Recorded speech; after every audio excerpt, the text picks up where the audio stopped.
Pagkapasok ni Lino sa loob ng bahay, ay naabutan niyang may hawak ng kape at tinapay, sina Mancio at Kulas, na prenteng nakaupo sa mga upuan sa may sala. Sabi naman ni Lino, "Akala ko ba magkakanin na tayo?" Si Mancio naman ang sumagot, "Saglit lang daw ba sabi ni nanay mo. Mangunguha sila ng malunggay, sitaw, okra at talong na tanim nila rito. Mabilis lang naman daw yung lutuin. Para naman may sustansya. Kaya sabi namin na sige, makakapaghintay pa kami ng 15 minutos. Mas okay yun kaysa sardinas lang talaga ang ulam natin. Namiss ko na rin kumain ng maraming gulay." Bakit hindi pa kayo naligo?" "Nauna nang naligo sina Rosalia at Roulette. Sa kabilang banyo naman ay si Tingting." "Ha? Sa isang banyo lang naligo? Sina Rosalia at Roulette?" "Oo sagot ni Mancio na may kakaibang ngiti. Napailing-iling na lang si Lino. Alam niya naman ang tungkol sa mga kakaibang ugnayan ni Rosalia sa mga kaibigan nilang babae. Pero hanggat maaari ay ayaw niya sanang ipakita iyon sa kanyang pamilya, lalo na sa anak niyang si Gabriel. Makalipas ang ilang minuto ay tapos nang maligo sina Rosalia at Roulette. Nagtungo ang dalawa sa kusina para tumulong sa paghahanda.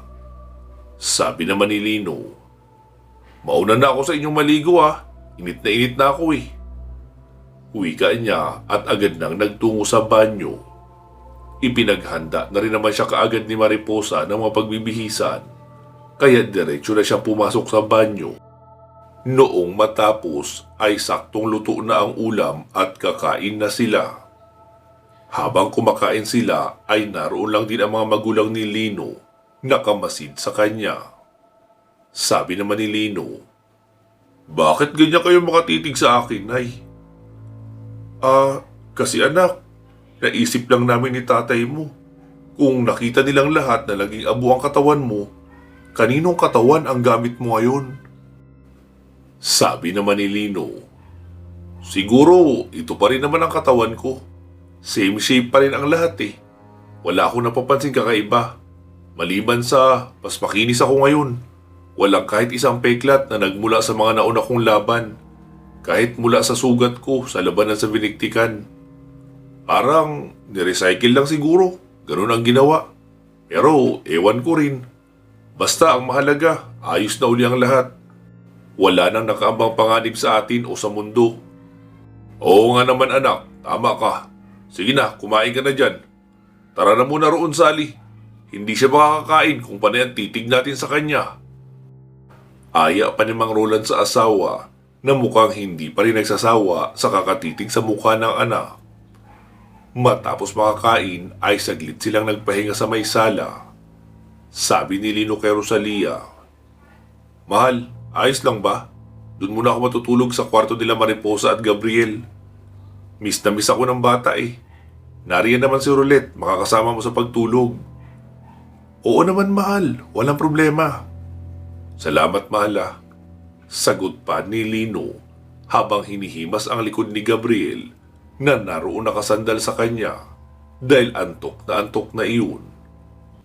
Ilang saglit pa ay nakita ni Lino na tulog na ang anak.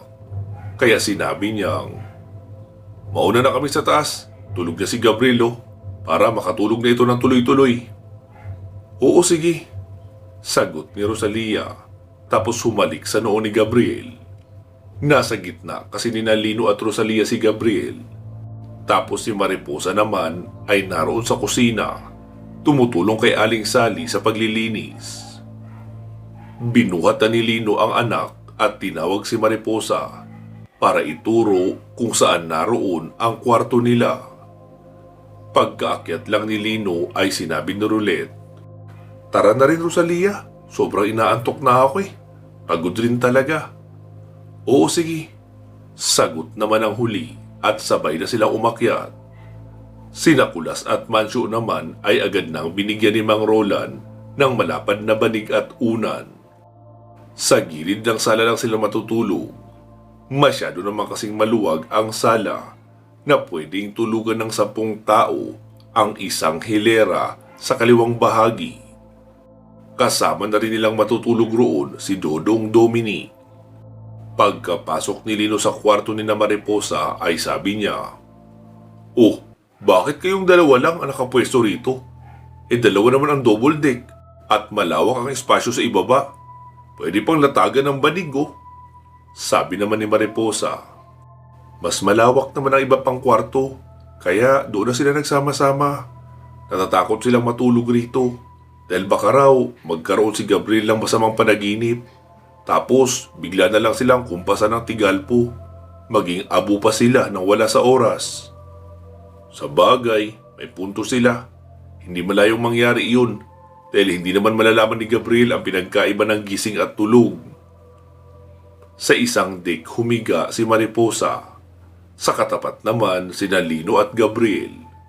Nagsalita si Lino. "Kumusta ka naman, Mariposa? Kumusta ang pakiramdam na narito ka ngayon at kasama mo ang pamilya ko? Komportable ka ba sa kanila?" "Oo, Lino. Komportable naman ako sa kanila.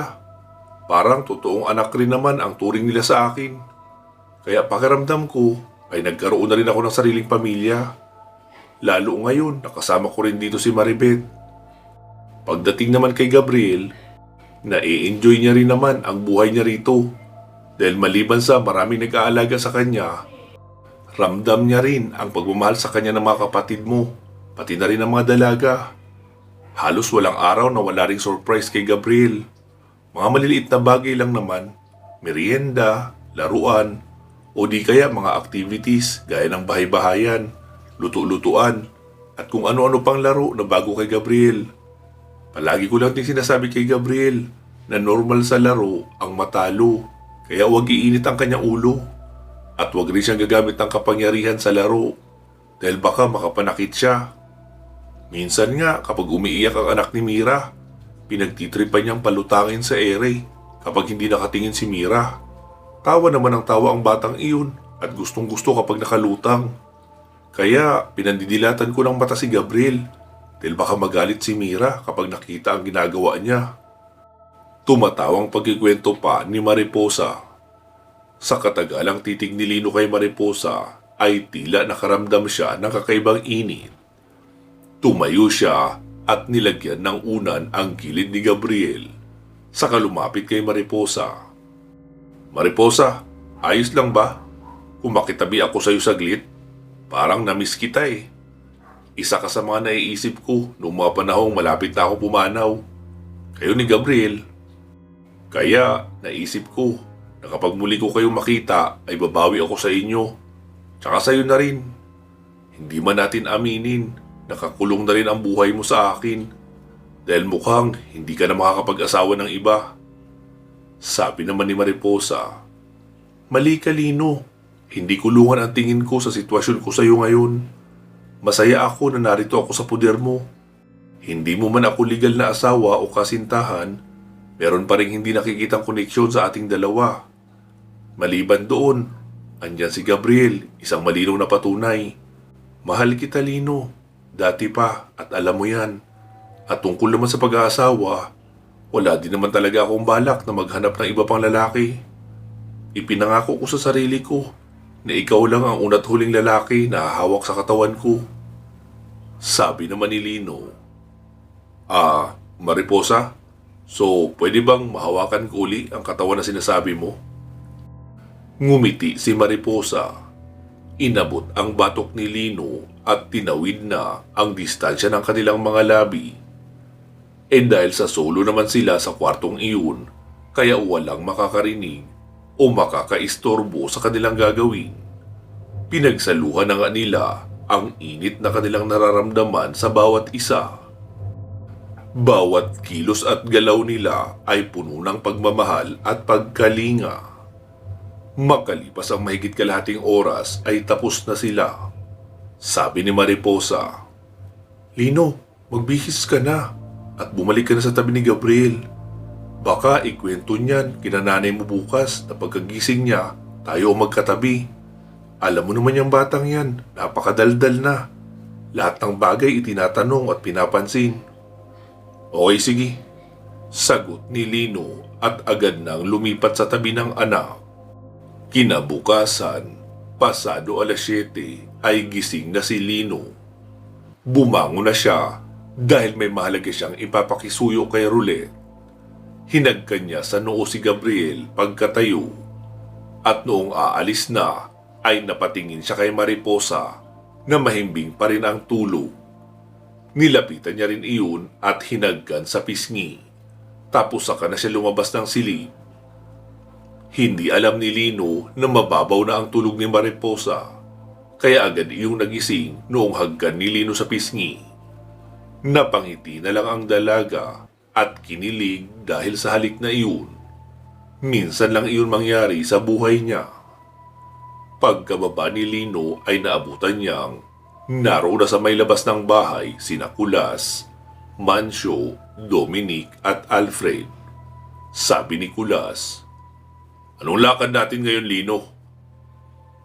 "Di, mamimili ng pagkain para dito sa atin at sa mga tropang taga-Balete." Sabi naman ni Alfred, "Lino, kakasya ba yun sa tricycle?" "Hindi, Alfred. Kaya kung okay lang, makikisuyo sana ako sa'yo. Mag-arkila ka ng van. Siguro mga 3 araw ang deadline ng pagsauli. Para mag-van na lang kami papunta ng San Pablo. Pero ikaw ang magdadrive ha, para makabalik rin dito agad. Matagal pa kami ron eh." "Oo naman, Lino, walang problema. Sige, maya-maya ako pupunta sa bayan." "Sumama kayo, Dominic at Tingting ha. Kasi sino magdadrive ng tricycle papunta rito? Kung dala ko na ang van pagkabalik." "Oo, walang problema." Sagot naman ang dalawa. Ilang saglit pa ay sabi ni Aling Sally, "Sige na, magsikain na kayo ng almusal. Mukhang marami kayong aktibidad sa araw na ito." Sabi naman ni Lino, "Ang bilis nyo naman makaluto ng pang-almusal, Nay." "Abay, oo naman. Iba talaga kapag maraming assistant. Nariyan naman kasi sina Julian, Maribeth at Leandra. Kaya mabilis ako nakakapagluto." Tumayo na sina Lino at nagtungo sa kusina para kumain. Sabi pa ni Lino, "Nay, makikisuyo naman po ako. Maglista kayo ng mga bibilihing gulay para sa sinigang na lulutuin. Tapos mag-adobo na rin tayo ng baboy, yung humba style na may pineapple juice at banana blossom." "Okay, sige anak. Papaano yun? Marami kayong bibilihin, di ba? Magkakasya ba lahat sa tricycle?" "Hindi po, Nay. Aalis na rin agad yung si Alfred para mag-arkila ng van para may magamit tayong service. Iyon na rin ang gagamitin natin papunta ng San Pablo." Sumabat naman si Ninong Amboy na ninong ni Lino na naroon sa may dulong bahagi ng lamesa, nagkakapilang na pinarisan ng matigas na biskwit. "Lino, may sasabihin sana ako sa'yo. Ayos lang ba na makitira kami rito sa bahay mo?" "Oo, at maayos naman ang sitwasyon namin sa San Narciso. Pero itong ganitong tumatanda na kami ni Ninang Armin mo, mas gusto namin na mas malapit sa kalikasan at nakakakilos ng maluwag.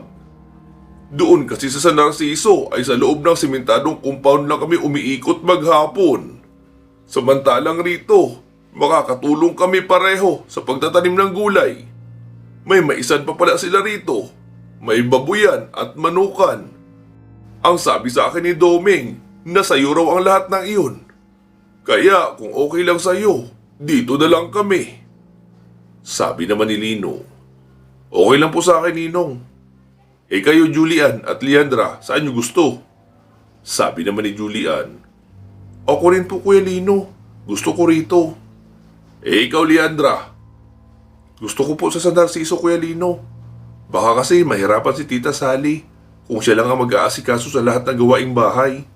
Si Jenjen naman, hindi pa masyadong maaasahan. Kaya kung nasaan si Tita Sally, ay doon ako." "Ano, Ninong? Sumasang-ayon ba kayo sa pasya ni Leandra?" "Oo naman, Lino. Mga dalaga na sila at nasa tamang edad. Kaya malaya na silang magdesisyon kung anong gusto nila sa buhay nila. Lalo na at hindi naman nila kami dapat problemahin pa dahil libre naman lahat rito." Pati nga ang pang-araw-araw na pagkain at ibang pangangailangan ay libre rin daw, sabi ni Doming.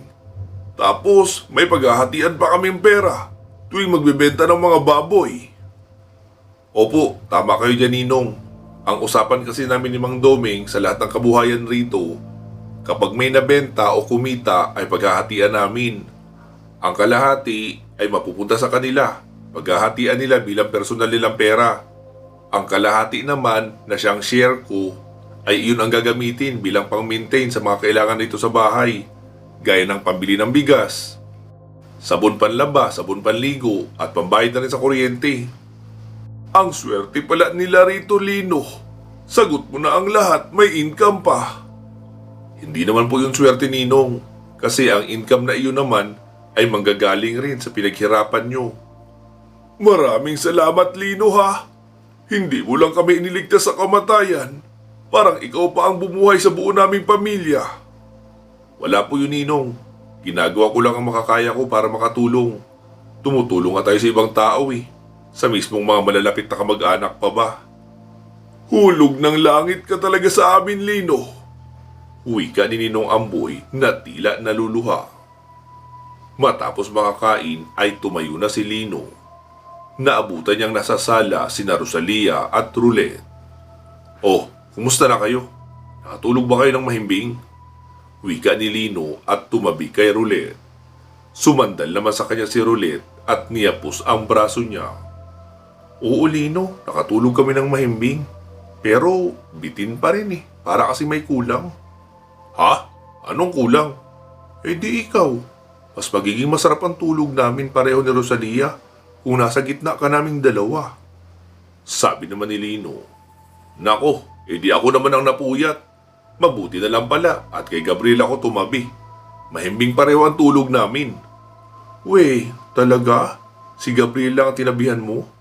Hindi ka tumabi saglit sa maharot na yun? Sabi naman ni Rosalia. Roulette, ang bibig mo. Baka nakakalimutan mo. Si Mariposa pa rin ang nanay ng nag-iisang anak ni Lino. Kaya huwag ka magsasalita ng masama tungkol sa kanya, lalo na sa harapan ni Lino. Ay, sorry na Papa Lino. Kilala mo naman ako, di ba? Inaasar ko talaga lahat ng tao. Sabi naman ni Lino na huminga na lang ng malalim. Ganito, para makabawi ka sa akin, may papagawa ako sa'yo. Ha? Ano yun? Ito oh, wika ni Lino, sabay inilabas ang USB drive.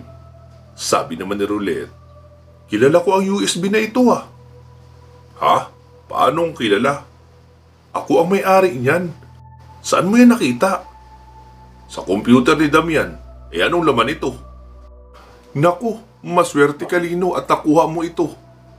Bakit? Ano bang laman ito? Mahalagang impormasyon, Lino. Pangalan ng lahat ng miyembro ng Black Triangle. Pati na ang mga opisyal ng gobyerno na tauhan rin nila. Inilagay ko yan sa server. Tapos noong magkagulo ay hindi ko nakuha. May nakadiskubre siguro niyan kaya dinala kay Damian. E di iyan ang assignment mo ngayon, Roulette. Hanapin mo ang lokasyon ng mga miyembro ng Black Triangle. Lalo na yung mga aswang na miyembro nila. Iisa-isahin natin sila bago tayo pumunta sa kasunod na misyon. Sabi naman ni Roulette. Alam mo ba, Lino, na may mga requirements ako kapag nagtatrabaho? Ano naman yun? Kailangan ko ng 5 pack ng Cadbury na chocolate. Sariling coffee maker sa tabi ko na palaging nakasaksak. Maraming ground coffee beans, creamer at asukal. Tsaka maraming donut mula sa Krispy Kreme. O di kaya kahit Mr. Donut kung walang Krispy Kreme rito. Basta huwag lang iyong donut mula sa bakery ha. Ipapakain ko sa mga baboy mo iyon kapag iyon ang binili mo. Sabi naman ni Lino. Eh di ikaw na Rosalia ang bumili ng mga kailangan ni Roulette. Marami rin kasi akong bibilihin sa bayan. Nagparkila na ako ng van para may service tayo. Umalis na si Alfred para mag-arkila. Sabi naman ni Roulette. Bilisan mo Rosalia ha, ang mga order ko. Aakyat na ako sa kwarto. Sisimulan ko na ito. Pagkaalis ni Roulette ay bumaba naman sina Mariposa at Gabriel. Good morning po, Mami Rosalia. Wika ni Gabriel sabay yumakap sa dilag. Good morning din sa'yo, baby ko. Kumusta ang tulog mo? Mahimbing ba? Opo, Kasi happy ako dahil kasama ko si Papa Lino. Eh di sige, dumiretso na kayo ni mama mo sa kusina para makapag-almusal ka na rin. Maglilista pa kasi ako ng mga bibilin eh. Okay po. Uwi ka ni Gabriel at humalik muna sa pisngi ni Rosalia bago humiwalay. Kumuha si Rosalia ng papel at ballpen saka naglista ng mga kailangan ni Roulette. Lumapit naman si Aling Sally. Anak, heto ang listahan ng mga bibilhin sa palengke. Sabi naman ni Lino. Bay Mancio, kayo na ni Tingting ang bumili nito ha. Kayo naman itong magaling sa pamimili ng mga pagkain. Oo bay Lino, walang problema. Eh ikaw, saan ang lakad mo? Eh di pupunta din doon at bibili ng mga para sa mga taga-Balete. Ah, okay. Mukhang marami kang bibilin para sa kanila ah. Oo nga eh, deserve din naman nila iyon dahil palagi nilang ibinubuwis ang buhay nila para sa akin. Pati na sa mga misyon ko. Sabagay, tama ka talaga dyan bay Lino. Sagot ni Mancio. Si Kulas naman ay abala sa pakipagkwentuhan kay Lolo Ino sa labas ng bahay. Tila mga kaalamang pangbabaylan ang kanilang pinag-uusapan. Makalipas ang ilang saglit ay dumating na sina Alfred, dala ang itim na van. Si Tingting at Dodong naman ang nasa tricycle. Ano? Tara na? Tanong pa ni Alfred. Oo, saglit lang, kukuha lang ako ng pera. Uwi ka ni Lino at pumunta sa kwarto ng kanyang mga magulang kung saan niya inilagay ang bag na may lamang pera. Pagkababa ay may dala na siyang 2 bundle na inilagay niya sa sling bag. Binigyan niya ng 4,000 si Mancio para sa mga bibilhin nito. Si Rosalia naman ay 5,000 dahil bibili rin iyon ng coffee maker para kay Roulette. Noong nakahanda na ang lahat ay nagsisakay na sa van sina Lino, Alfred, Tingting, Mancio, Rosalia, Maribeth at Dodong Dominic. Bumiyahe na nga sila papuntang bayan. Pagkarating lang roon ay nagkanya-kanya na sila. Si Lino at Alfred ang magkasama para bumili ng mga pagkain para sa mga taga-Balete. Sina Tingting at Mancio naman ay pumunta sa mismong palengke. Sina Rosalia, Dominic at Beth ay nagpunta sa isang grocery. Makalipas ang mahigit kalahating oras ay nagkita-kita na sila sa parking lot. Nakabili na si Lino ng isang buong lechon na pinick up nila ni Alfred para diretso nang maisakay sa van. 2 kahon ng long neck na emperador, tabako 200 piraso, 2 box ng mansanas, 1 box ng orange, at 1 nakakahon na saging na hindi pa gaanong hinog. Chocolate na Cloud9, 1 buong malaking box. Ang kalahati raw noon ay para sa mga taga-Balete, tapos ang kalahati naman ay bilang panghimagas ng mga kasama nila sa bahay. Sina Tingting naman ay nabili na ng kompleto ang mga pangsahog para sa sinigang at adobong karning baboy. Kakarating lang din ni Rosalia na dala ang order ni Roulette ng mga branded at mamahaling pagkain. Ano, kumpleto na ba? Tanong ni Lino. Oo Kuya Lino, ayos na. Grabe ang mga pinamili mong prutas Kuya Lino ah. Para kang magtitinda. Ewan ko ba doon kay Clea? Gusto ng maraming prutas eh. Siguro namimigay rin iyon sa ibang mga elementong nakatira malapit sa Balete. Sagot pa ni Lino. Muli na silang bumiyahe papauwi. Pagkarating ay agad sumalubong sina Nanay Sally, Leandra at Julian. Tumulong sa paghahakot ng mga kakailanganin sa pagluluto. Sabi naman ni Tingting, paano ang mga ito Kuya Lino? Dadalhin na natin sa Balete? Oo sige. Matagal pa naman maluluto ang ulam natin. Tamang-tama, pagkabalik natin, luto na yan at diretsong kakain na. Kanya-kanya na sila ng pasan ng kanilang dadalhin sa Balete. Sina Lino at Alfred ang nagtulong sa pagpasan ng isang malaking lechong baboy. Si Tingting naman ang nagbitbit ng 1 kahong alak at 1 kahong mansanas. Si Mancio naman ay 1 kahong mansanas rin at iyong nakalagay sa sako ng mga tabako at tsokolate. Tapos si Dodong Dominic ay isang kahong saging. Tumulong na rin si Mang Roland na dala ang ikalawang kahon ng alak. Sabi pa ni Mang Roland, "Grabing inuman ito ah. Isang buong litsyon ng pulutan. Tapos 2 kahon ng emperador na long neck.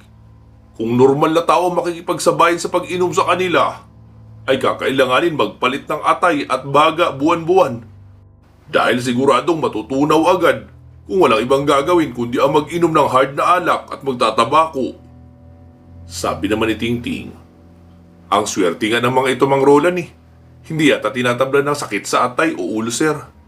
May kulay na tubig nga lang ang tawag rito ni Ringo eh." Makalipas ang 15 minuto ng paglalakad, ay narating na nila ang Balete. Biglang lumitaw ang apat habang may malalawak na ngiti. "Kumusta kayo? Nakatulog ba kayo?" tanong ni Lino. Sabi naman ni Ringo, "Kaibigan, hindi tulog ang kailangan namin, kundi ang dala nyo. Kaya bakit kami matutulog?" "Ay, kayo talaga no? Hindi makapaghintay." Sabi naman ni Clea, "Lino, maraming salamat sa lahat ng ito ha. Sa tuwing binibigyan mo kami ng ganito karaming regalo, ay mas lalo namin gustong magsikap na matulungan ka sa lahat ng misyon mo." "Ano ba kayo? Deserve nyo ang pabuya na ito. Lalo at lahat kayo ay nagbubuwis palagi ng buhay para sa akin, sa pamilya ko at sa mga misyon. Kaya habang wala pa akong misyon, ay enjoyin nyo ang oras ng inyong pamamahinga. Dahil hindi magtatagal, ay sasabak na naman ako sa misyon. Baka kakailanganin ko kayo roon. Tsaka, eto pera oh. Kapag gusto nyo uli ng ganyan, kausapin nyo lang si Mang Doming o di kaya si Alfred. Sila ang utusan yung bumili. Maraming mabibili sa perang ito ha. Itong ganito karaming pagkain ay 20 piraso lang nito ang ibigay nyo para pambili. Sobra-sobra na yun.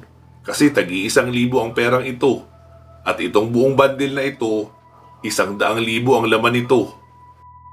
Kaya matagal-tagal rin bago kayo maubusan ng pagkain at alak. Oh, Clea, ikaw na ang maghawak ng pera nyo. So papaano? Kayo na ang bahala rito ha. Ron at Rene, ang pagruronda nyo sa paligid, huwag papalyahan. Dapat araw-araw. I-report nyo kaagad kina Mang Doming o di kaya dito kay Alfred kapag may aswang sa paligid. At kung kaya nyo naman paslangin agad, ay tapusin nyo na bago pa makapaminsala. "Oo, Lino, ariglado!" Uwi ka pa ni Rene at Ron at agad nang kinuha ang lechon na inilapag muna ni Lino sa lupa. Hindi naman iyon madudumihan dahil nakabalot ng makapal na plastik bago binalot rin ng karton. "So papaano? Ano na kami?" Uwi ka ni Lino at tumalikod na. Mabilis naman na hinakot ng mga kaibigang elemental ang mga pagkain papasok at bigla na rin silang nawala. Pagkarating ni Lino sa bahay ay sabi ni Aling Sally, "Akala namin magtatagal pa kayo." Sabi naman ni Mang Roland, "Anong magtatagal? Wala pa nga kami 10 minuto roon eh." Sabi naman ni Aling Sally, "Tingnan mo kaya ang relo mo, Roland." "Ha? Halos magdadalawang oras kami roon? Paano nangyari yun? Pagkarating lang namin roon ay naroon na sila. Inilapag lang namin ang mga pagkain. Tapos nagpasalamat si Lino sa kanila at nagbili na bantayan ang lugar na ito. Tapos umalis na rin kami agad." "Ano ka ba naman, Roland? Di ba ang sabi ni Lino, mabilis raw talaga ang takbo ng oras kapag naroon ka sa mundo ng mga engkanto." "Ha? Paanong mundo ng mga engkanto? Nasa unahan lang naman ito ang Balete. 15 minuto nga lang yata na lakad iyon eh." Sabi naman ni Tingting, "Mang Roland, kapag tumuntong tayo sa lupang malapit sa may Balete, ay nagiging ibang dimensyon ang kinaroroonan natin. Kaya oras na ng kabilang dimensyon ang nasusunod. At kapag naroon din tayo, ay hindi na tayo makikita ng ibang tao na medyo nakadistansya sa puno." "Ah, ganun pala yun? Napakahiwaga pala no? Kahit matagal na tayong namumuhay sa kababalaghan dahil kay Lino, hindi ko pa rin talaga maintindihan lahat ng nangyayari eh. Basta, si Lino na lang ang bahala sa lahat. Gagawin ko na lang ang maitutulong ko." Sabi naman ni Aling Sally, "Siya, tama na yung kwentuhan. Pasok na sa loob nang makakain na tayo. Agad na nga silang nagsiupo sa mahabang lamesa. Ang iba naman ay nagdala lang ng malaking mangkok na puno ng ulam at inilagay sa may sala at doon na sila kumain. Napakasaya ng lahat sa kainan na iyon dahil iyon ang unang kain nilang lahat ng magkakasabay at isa na ring pagdiriwang sa matagumpay na misyon na pinuntahan ni Lino at ang pagkakaligtas ng kanyang buong pamilya mula sa pagkakadukot ng Black Triangle. Pansamantala po muna natin puputulin dito itong ating kwento. Magsama-sama po tayong muli sa part 306. Mga katribo, muli ko po sanang hihingiin ang inyong suporta sa ating pinakabagong series na Krus ng Batis. May kahabaan din ang kwentong iyon, pero ang ikinaganda dahil kumpleto na ang script, i-record ko na lang. Pero siyempre, depende sa pagkakataon at panahon ang pagre-record. Lalo at priority natin ang Aswang Killer at Lihim ng Medalyon. Kaya, hintay-hintayin nyo na lang din ang kasunod ha. Maraming salamat po sa mga makikinig ng Krus ng Batis. Mag-iingat po kayo palagi at hanggang sa muli.